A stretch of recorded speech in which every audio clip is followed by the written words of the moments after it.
नमस्कार, मी आकाश जाधव. माझ्या पाठीमागे एक न्यूज लिहिलेली आहे आणि ती न्यूज किंवा त्याच्याबद्दलची माहिती व्हिडिओच्या माध्यमातून असेल किंवा न्यूज चॅनलच्या माध्यमातून असेल. काल तुम्ही लोकांनी पाहिले असेल. त्या न्यूजच्या सोबत मला इतरही काही गोष्टी तुम्हाला सगळ्यांशी डिस्कस करायच्या आहे शॉर्ट व्हिडिओच्या माध्यमातून. व्हिडिओची स्टार्ट करताना सगळ्यात पहिल्यांदा मी असं सांगतो की काल मोदीजींनी जे आहे ते अयोध्येमध्ये विमानतळाचं उद्घाटन केलं, रेल्वे स्टेशनचं उद्घाटन केलं. त्याच्यासोबत त्यांनी काही वंदे भारत एक्सप्रेससुद्धा स्टार्ट केलं. त्यापैकी एक वंदे भारत जी आहे ती मराठवाड्याला मिळालेली आहे, जी जालना ते मुंबई ह्या दरम्यान धावणार आहे. ती जी वंदे भारत एक्सप्रेस आहे त्याच्यामध्ये लोको पायलट आणि त्यासोबत ज्या असिस्टंट लोको पायलट आहेत त्याच्यामध्ये कल्पना धनावत ह्यांची जी ते नियुक्ती झालेली आहे. सगळ्यात महत्त्वाचं ही गोष्ट सांगताना मला आनंद होतो आहे की त्यांनी असिस्टंट लोको पायलटसाठी ज्या रेल्वेची एक्झाम होती त्या रेल्वेच्या परीक्षेची तयारी संकल्प एज्युकेशनचं आपलं एक युनिट होतं साहस नावाचं, त्या माध्यमातून त्यांनी त्यांची बॅच कंप्लीट केलेली आहे आणि सोबत त्यातून पूर्ण तयारी जी ती केलेली आहे. सगळ्यात महत्त्वाचं हे सांगत असताना तुमच्याकडून हा प्रश्न एकदम येईलच की सर, उगवत्या सूर्याला सगळे नमस्कार करतात, ते एकदम बरोबर आहे. पण त्याच्यासोबत मला हेही सांगायचं होतं की याच्यातून सगळ्यात महत्त्वाचं म्हणजे त्याच्यामध्ये 99% जी काय आहे ती तिची मेहनत आहे, तिची जिद्द आहे, तिची चिकाटी आहे, ह्या सगळ्या गोष्टी आहेत. कुठतरी 1% 2% 3% कोणतेही कोचिंगचं त्याच्यामध्ये योगदान असतं आणि ते एक कॅटलिस्ट म्हणून जे ते त्यासाठी काम करत असतात. सध्या कल्पनाचं जे शिक्षण आहे 2016पर्यंत आमचंच college government engineering college Aurangabad इथून BE इलेक्ट्रिकल झालेलं आहे. त्याच्यानंतर 2019मध्ये जी असिस्टंट लोको पायलटची ॲडव्हर्टिजमेंट आली होती. इनफॅक्ट 2019मध्ये सगळ्याच ॲडव्हर्टिजमेंट ज्या आहेत त्या रेल्वेच्या आल्या होत्या. त्यामध्ये असिस्टंट लोको पायलटची होती, रेल्वे ग्रुप बीची होती, RRB ग्रुप बी, RRC ग्रुप डीची होती दोन्ही पण. त्यानंतर NTPCची होती, पॅरामेडिकलची होती, रेल्वेमध्ये ज्युनियर इंजिनियरची होती. ह्या सगळ्या ॲडव्हर्टिजमेंट 2019मध्ये आल्या होत्या आणि आता सध्याला चर्चा चालू आहेत की शक्यतो त्या ॲडव्हर्टिजमेंट एखाद्या निवडणुकीच्या आधी येतात. तर 1900 नंतर पुढची निवडणूक 24मध्ये तर त्याच्याबद्दलच्या चर्चा असिस्टंट लोको पायलटबद्दलच्या चालू झालेल्या आहेत. सोबत फक्त मला ज्या ज्या गोष्टी सांगायच्या त्यापैकी हे आमचं तेव्हाचं पोस्टर आहे, त्याच्यामध्ये हा कल्पनाचा फोटो आहे. तर मी त्यावेळेला पोस्टर म्हणून लिहिलं होतं की कोण म्हणतं मराठी मुलं रेल्वे परीक्षा उत्तीर्ण होऊ शकत नाही आणि हा निकाल, हा असिस्टंट लोको पायलटचा निकाल त्यावेळेसचा होता. त्यावेळेस हे अॅन इनिशिएटिव्ह ऑफ संकल्प एज्युकेशन साहस होता आणि त्यावेळेला औरंगाबाद असल्यामुळे मी औरंगाबाद नाव त्यामध्ये लिहिलेलं आहे. अचानक पटकन कोणतरी कमेंटमध्ये जे ते लगेच कमेंट चालू करत ते करू नका. मला ज्या गोष्टी तुम्हाला सांगायच्या त्यामध्ये एक महत्त्वाची गोष्ट होती बघा. जर मी बँक एक्झामचा विचार केला तर आता सायझेबल मराठी पर्सेंटेज त्यामध्ये आलेलं आहे, त्याच्याबद्दल दुमत नाही आहे. ते तुम्हाला कुठं कळेल ते तुम्हाला वेगवेगळ्या एक्झामच्या याद्यामधून कळेल. मी तुम्हाला LICची एक यादी, LIC AO मराठी मुलं किती आहेत ते सांगितलं होतं. बँक ऑफ इंडिया क्रेडिट ऑफिसरमध्ये किती आहेत, बँक ऑफ इंडिया IT ऑफिसरमध्ये किती आहेत, इतरही एक्झाममध्ये आहेत. पण इतर एक्झाममध्ये टिपिकल यादी न येता तुमचा रोल नंबर टाका आणि त्यानंतर निकाल चेक करा ह्या पद्धतीने, तो पण त्याच्यावर आपली नजर असतेच. सोबत जे विद्यार्थी मणिपालच्या कॅम्पसमध्ये जातात, गेल्याच्यानंतर माझा पहिला प्रश्न फोन करतात त्यावेळेला माझा पहिला प्रश्न त्यांना हाच असतो की सध्याला तिथं असलेल्या मुलांमध्ये मराठी मुलांचं पर्सेंटेज, मराठी मुलांचं प्रमाण किती आहे. आणि आता ते प्रत्येक एक्झाममध्ये जे ते सायझेबली वाढलेलं आहे याच्या, आणि ती गव्हर्नमेंट बँक असो प्रायव्हेट बँक असो. पण त्याच्या पुढे काय, 2010ला मी या फील्डमध्ये आल्यानंतर साधारणतः 2014-15 पासून पहिल्यांदा 2010ला मी SSC CGLची एक्झाम दिली होती. त्यातून माझे रँक, माझी काही विशेष तयारी नव्हती पण ऑर्डिनरी रँक 50 आला होता. त्यानंतर मला असं वाटलं एवढी सोपी एक्झाम असून मुलं एक्झाम देत नाहीत, तर त्यावेळेला मी कोचिंग करायचो संभाजीनगरमध्ये. पण त्यासाठीचे सेमिनार मी पुण्यामध्ये घेतले. 2014ला घेतले, 15 घेतले, 16 घेतले, 17 घेतले. कोविडच्या वर्षापर्यंत शेवटपर्यंत ह्या एक्झामबद्दल जनजागृती करत होतो. पण नेमकं होतं असं की त्यावेळेला SSCची एक्झाम जी ती वेगवेगळ्या कारणाने, काही ना काही कारणाने बदनाम होती.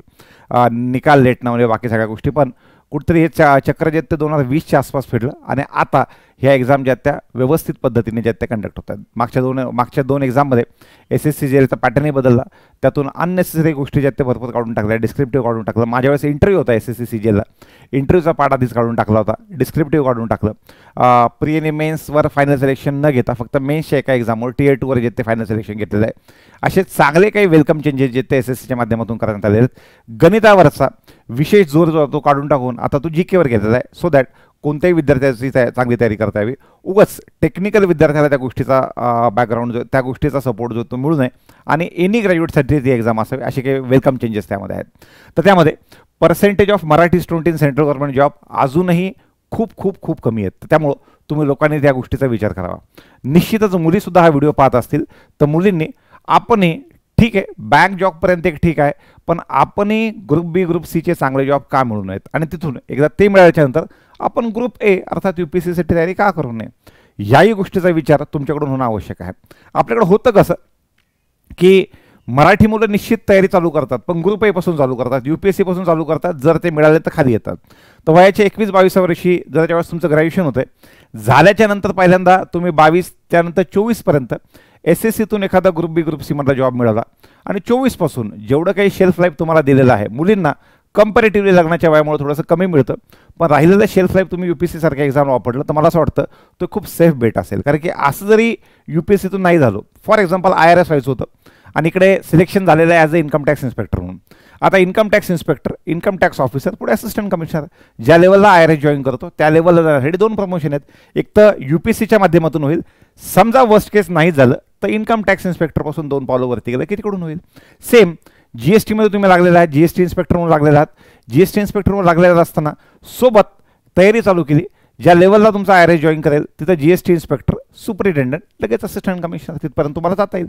तर त्यामुळं इकडून किंवा इकडून गेलं तर थोडासा वेळ जास्त लागेल, UPSCच्या माध्यमातून गेलं तर वेळ जो आहे तो थोडासा कमी लागेल, त्या ठिकाणी फक्त तयारीचा वेळ जो तो त्यामध्ये ॲड होऊन जाईल. तर एक सेफ बेट राहते की SSC पासून स्टार्ट करून पुढचा जो टप्पा आहे तो UPSCला टार्गेट करणं. तर याही पद्धतीने याचा जो आहे तो विचार करायला हवा. सगळ्यात महत्त्वाचं म्हणजे आजकाल विद्यार्थ्यांच्या जी ओरड होते की बँक जॉब आणि बाकी सगळ्या गोष्टींमध्ये भयानक लोड आहे, बाकी सगळ्या गोष्टी आहेत ज्याला हे कुणीच नाकारू शकत नाही. मग ती गव्हर्नमेंट बँक अर्थात ती नॅशनलाइज बँक असो, ती स्टेट बँक ऑफ इंडिया असो, ग्रामीण बँकेत कंपॅरेटिव्हली थोडासा कमी आहे पण आहेच, प्रायव्हेट बँक त्यांच्याबद्दलचं बोलणंच नको. ते सगळं असताना मला असं वाटतं ह्या जॉबमधला एक खासियत अशी आहे की ज्यांना फील्ड जॉब करावं वाटले, जसं की कल्पना करते, ज्यांना फील्ड जॉब करावं वाटले ते फील्ड जॉबचं ऑप्शन निवडू शकतात, जसं की इन्कम टॅक्समध्ये आहे, सेंट्रल एक्साईजमध्ये आहे. ज्यांना असं वाटलं मला ऑफिशियल गव्हर्नमेंट जॉब पाहिजेत ते वेगवेगळ्या सेंट्रल गव्हर्नमेंटच्या सेक्रेटरीमध्ये लागू शकतात आणि जीवनभर जे ते थांबू शकतात. तर अशा पद्धतीने फील्ड जॉबसुद्धा SSCमध्ये अवेलेबल आहेत आणि ऑफिस जॉबसुद्धा अवेलेबल आहेत. तर त्या गोष्टीचाही विचार तुम्ही सगळ्यांनी करायला पाहिजे. सगळ्यात महत्त्वाचं म्हणजे सेंट्रल गव्हर्नमेंटची मध्ये जे एक्झामची अपॉर्च्युनिटी आहे ती भरपूर आहे. सध्याला SSCचं कॅलेंडर रिलीज झालेलं आहे, SSCचं 2024 सगळे कॅलेंडर रिलीज झालेलं आहे. एक्झाम पूर्णपणे ट्रान्सपरंट पद्धतीने होते, सगळी एक्झाम त्यांनी TCSच्या हातामध्ये सध्याला दिलेली असल्यामुळं आणि सोबत रेल्वेबद्दलच्या एक्झामची कुजबूजसुद्धा जी ती स्टार्ट झालेली की रेल्वे असिस्टंट लोको पायलट पुढच्या काही दिवसात येईल म्हणून. पण त्याच्याबद्दलचे माझ्याकडे तरी त्या एक्झामची अपडेट नाहीत, पण ती निश्चित येईल. आणि सगळ्यात महत्त्वाचं म्हणजे ह्या एक्झाम्समध्ये गणिताचं वेटेज जे ते कमी असल्यामुळे, या दोन्हीसुद्धा एक्झाममध्ये CGLमध्ये आधी होतं का तर बिलकुल होतं. आधीच्या तुमच्या 200, 400, 100, 700 मार्कापैकी 300 मार्काचं गणित होतं आधी, ज्याचं वेटेज खूप जास्त होतं. तर आता सध्याला 250 होतं, 200 + 50, 700 पैकी 250 होतं. आता त्याचं वेटेज खूप नगण्य केलेलं आहे. आता बऱ्यापैकी तुमचं सिलेक्शन जे त्याच्यामध्ये GKचं प्रमाण वाढवलेलं असल्यामुळं तो वाला पार्ट कुणीही आपल्या प्रॅक्टिसनं, मग तो आर्ट्स ग्रॅज्युएट असो, सायन्स असो, कॉमर्स असो, ॲग्रिकल्चर असो, इंजिनियर असो, मुक्त विद्यापीठाचा मुलगा असो, कुणीही सगळ्यांसाठी एक लेवल प्लेइंग फील्ड जी ती तयार केलेली आहे. त्यामुळं मला असं वाटतं की ही एक जी आहे ती तुमच्या केसमध्ये याच्यासहित बाकीसुद्धा विद्यार्थी आहेत. फक्त झालं असं की वंदे भारतच्या माध्यमातून कल्पना जी ती प्रकाश झोतामध्ये आली, पण त्याच्याशिवाय हे सुद्धा इतर विद्यार्थी आहेत जे वेगळ्या ठिकाणी, जे परेलमध्ये रेल्वेचं युनिट आहे तिथे, भुसावळला कितीतरी विद्यार्थी आहेत आपले. तर हे सगळे विद्यार्थी वेगळ्या ठिकाणी कार्यरत आहेत. तर ज्यांना रेल्वे वाटलं त्यांनी रेल्वे, जे की प्युअर 24 कॅरेट सेंट्रल गव्हर्नमेंटचे जॉब्स आहेत. ज्यांना असं वाटलं स्टाफ सिलेक्शनच्या माध्यमातून पुढे जावं ते सुद्धा विद्यार्थी ह्या माध्यमातून पुढे जाऊ शकतात. तर मी सांगितलेल्या सगळ्या गोष्टींचा मला असं वाटतं सारासार तुम्ही लोकांनी विचार करावा. हे सगळे नंबर जे आहेत ते जुने आहेत. मी फक्त जुनं माझं जे पोस्टर आहे ते पोस्टर तुमच्यासमोर त्या निमित्तानं ठेवलं होतं.